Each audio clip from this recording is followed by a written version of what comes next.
Android 14 beta for feature for Pixel phones. In first feature, you can choose a profile picture. I go to settings, scroll down,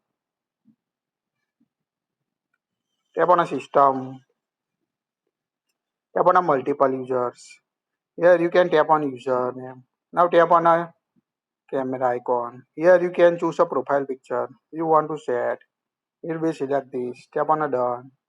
Tap on OK. Now you can see change the profile pictures on your pixel devices. In second feature, you can see manufacturer here. By go to settings, about phone, scroll down, tap on a model. Here you can see manufacturer here also. Go back. In third feature, you can see new mute status bar icon.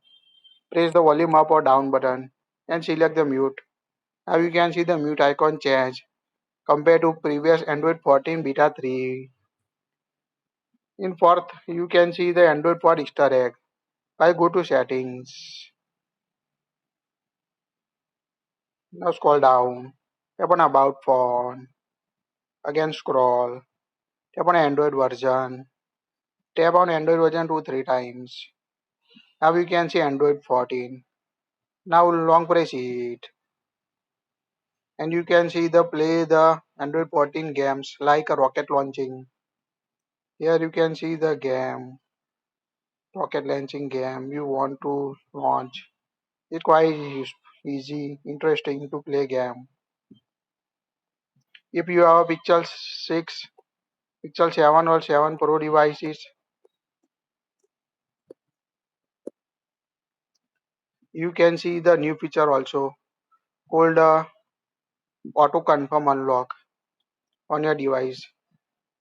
Go to settings, scroll down, tap on a security and privacy, tap on a device unlock, or tap on a setting gear icon. Here you can see the new feature AutoConfirm Unlock on your Pixel 7 Pro device. In my Pixel 6a, I can't receive this update. If you have Pixel 7 Pro, you can find AutoConfirm Unlock feature that will automatically unlock if you input a correct pin of 6 digit or more. That's it. This is the all available feature for Android 14 beta for your Google Pixel devices. If you have a Pixel tablet or a fold, you can see new split screen option. Also, Pixel tablet remove no lock screen clock or shortcut on your Pixel tablet. That's it. Please like it, share it.